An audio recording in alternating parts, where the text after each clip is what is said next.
Funding for Off 90 is provided in part by the Minnesota Arts and Cultural Heritage Fund and the citizens of Minnesota. Cruising your way next, Off 90. The governor goes angling in Albert Lea. We talk to a poet whose handwriting makes her poems as beautiful as they sound. Austin paints the rink pink. And music from the Tuvan region of Russia. It's all coming up next, Off 90.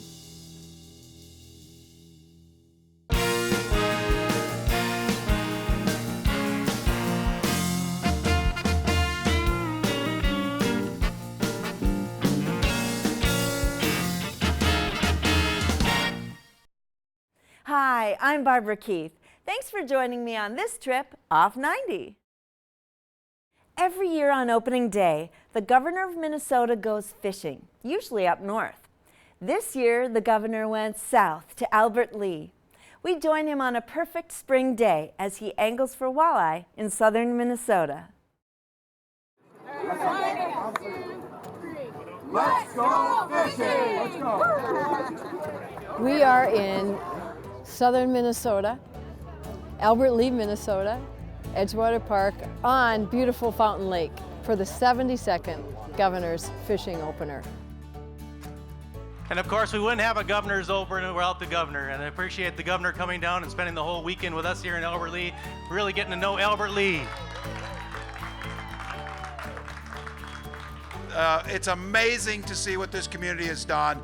I think for all of us to understand, this is really what it's all about. It's about community, it's about family, it's about understanding how blessed we are in this state.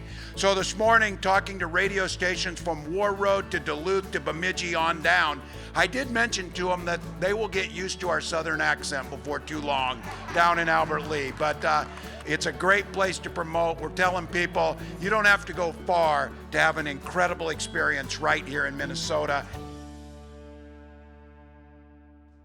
Southern Minnesota has unique prairie lakes. They're mostly shallow, 6 to maybe 10-foot max. So Fountain Lake and Albert Lea Lake, they're the two largest lakes in this part of the state. By and large, the game fishery in Fountain Lake is excellent. We have walleye, northern pike, channel catfish, wonderful bluegill and crappie fishery where you can catch offshore. So in that sense, it's in very good condition, and that's important that we try to keep it that way. So the Minnesota DNR Fisheries, we help the community and Explore Minnesota in providing education about fishing and fish and water quality and what makes Minnesota lakes special and unique about the game fish that are in the lake and how does the DNR manage the fishery in the lake. So today we had events where we displayed fish up the street. Right now we have some live fish and gear that shows people how we capture and evaluate fish for understanding fisheries in a lake. But this is just an incredible time for us to all come together and take a little break from politics, because we know that at our best, we're simply Minnesotans together, and we come together around the things that we really care about, like the environment, like lakes, rivers, and just really celebrating these long-held traditions with our family. And I just want to say thank you from the bottom of my heart, because this really means a lot to have so many people downtown, so many people, and so many media folks that are finally figuring out we're the up north of southern Minnesota. We have everything we can do right downtown and right in southern Minnesota. You know, I drive back and forth to St. Paul a lot, and I like St. Paul. I like the city, but I love this area. And I just have to say, you know, when I'm working up there and then I drive back here and I start to enter the farmland and the green area and the trees, I'm like, this is life. In these local communities where we have close-knit groups of people that work together like this, where we have beautiful, smaller cities, and we just know how to live life and love life.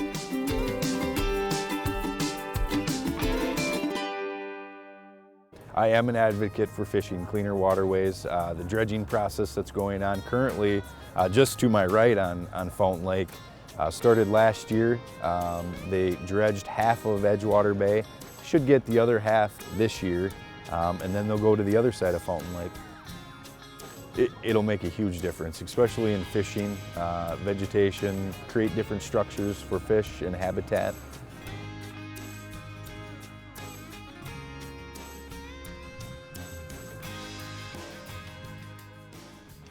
My job today is to host the governor and hopefully catch him a fish, or let him catch the fish.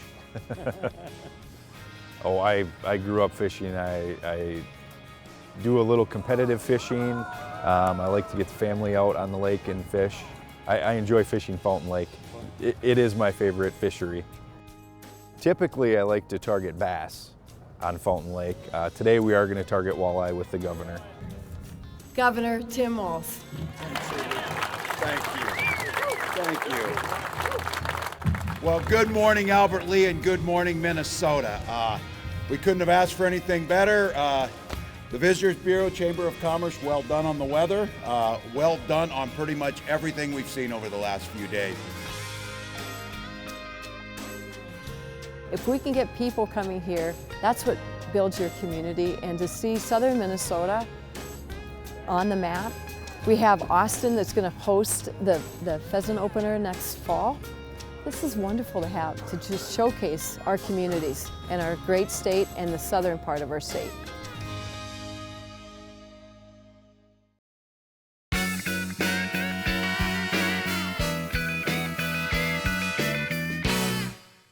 Shanda Brekke is a poet from Albert Lea.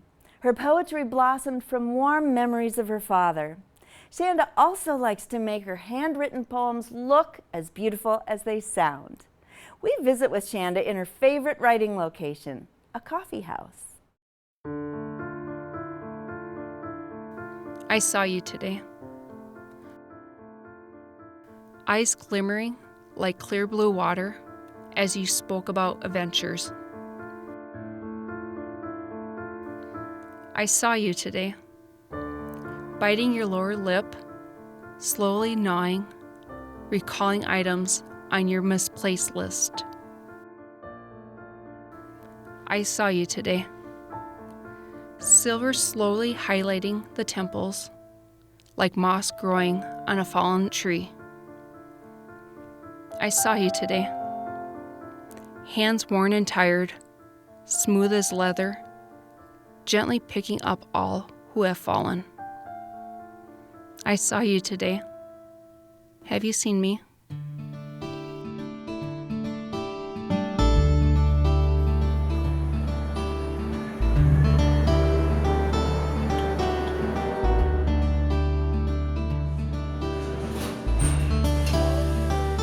My name is Shanda Brekke. I am a poet, artist, all-around interesting person. I started poetry over 4 years ago after my dad passed away. I had all these words going inside my head and I didn't know how to deal with his death. And I just got up one night, just sat on the couch, and I just started writing out words to figure out how I felt about him passing. And that's how it all started. Skin deep. I see you. Skin deep. I look at my skin, knowing you are with me, and I with you. Pale in the winter, tan in the summer, skin deep you are. My skin runs deep, deep into my morals, deep into my soul. Every day I see you, for you run deep, skin deep. When I put emotions in paper, I feel a sense of release, that I finally was able to express how I felt. It was finally put out there into a physical form. I'm already driven by something that is kind of provoking me to write in general. Where I like to write is in coffee shops. I usually like to write in black ink. I have certain music I like to listen to. I want my pieces to look visually pleasing when I write them because they're also considered as a piece of artwork too, that aspect of it too. I know when a piece is finished is when I can reread it over and over again and I see it visually that the words look beautiful.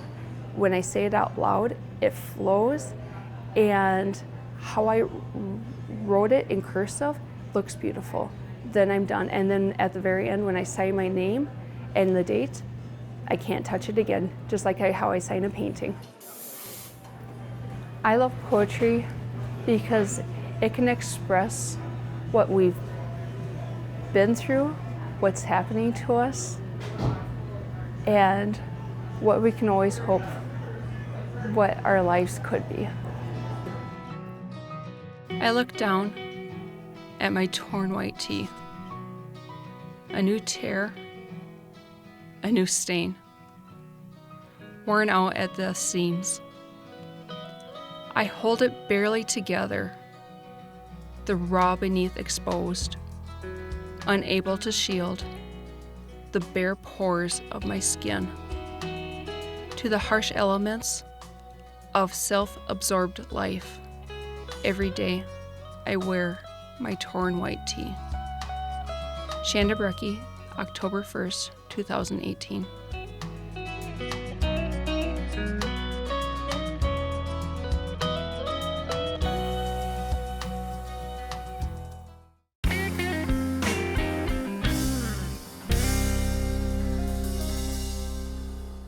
What do ice hockey and cancer research have in common?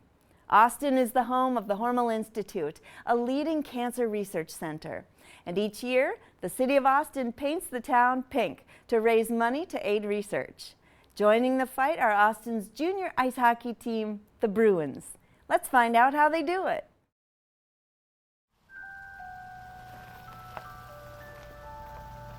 I always remember the first year, 9 years ago, being a little nervous. Uncharted territory is what it was. Like any project, you want to refine and make it better. So each year it gets better. You know, everyone thinks, well, I don't know if the city does it or Park and Rec, and sit and look and know that I did it. My kids know, and kind of proud to be a part of it. That's for sure. It's my contribution, I guess. So if you look up at the ceiling up there, those will start taking on a pink hue up there. They're white right now. That's something that's always stuck with me too.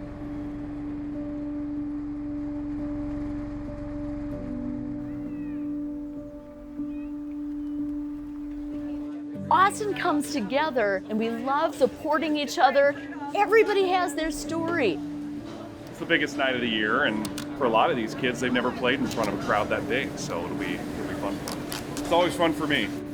For a couple of weeks in the winter, the whole town kind of turns pink. This is a small town and we know the stories and we are going to fight. Just represents our town because our town is really big in cancer research. I have a very crafty son, and I always thought, I should have him build me a big pink bra.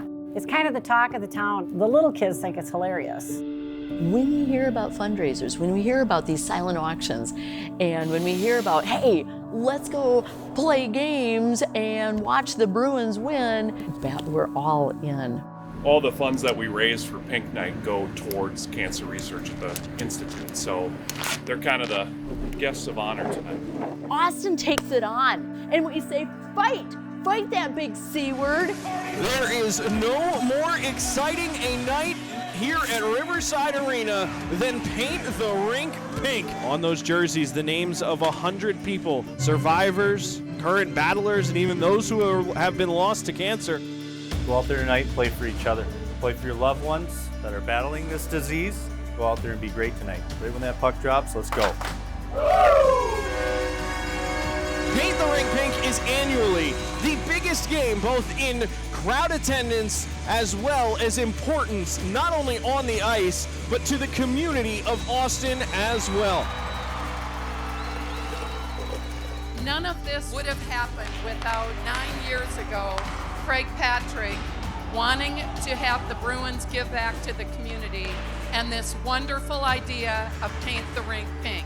Every year they just have built this. We couldn't be more thankful. So God bless you all.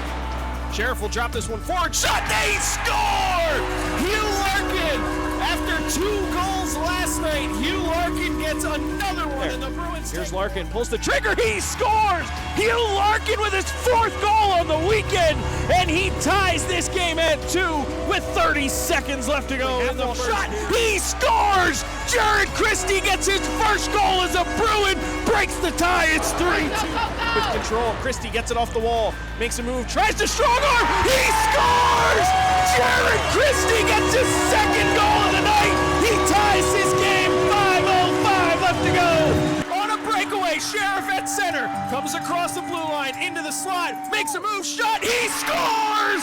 Dante Sheriff with the breakaway, overtime winner on Paint the Ring Pink Night here in Austin. Bruins win 5-4.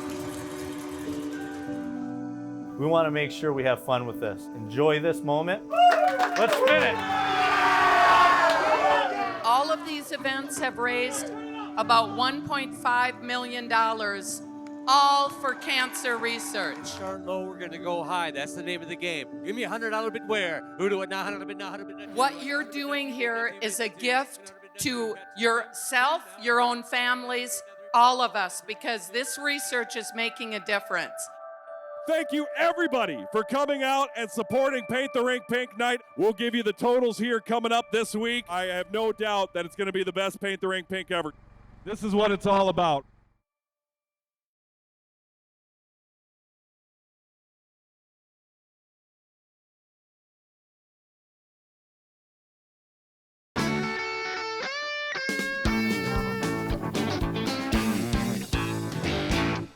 For a musical interlude, we again join Alash. The group performs music called Tuvan throat singing from the Tuva region of Russia. Let's listen in to their concert at the Paramount Theatre in Austin.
Funding for Off 90 is provided in part by the Minnesota Arts and Cultural Heritage Fund and the citizens of Minnesota.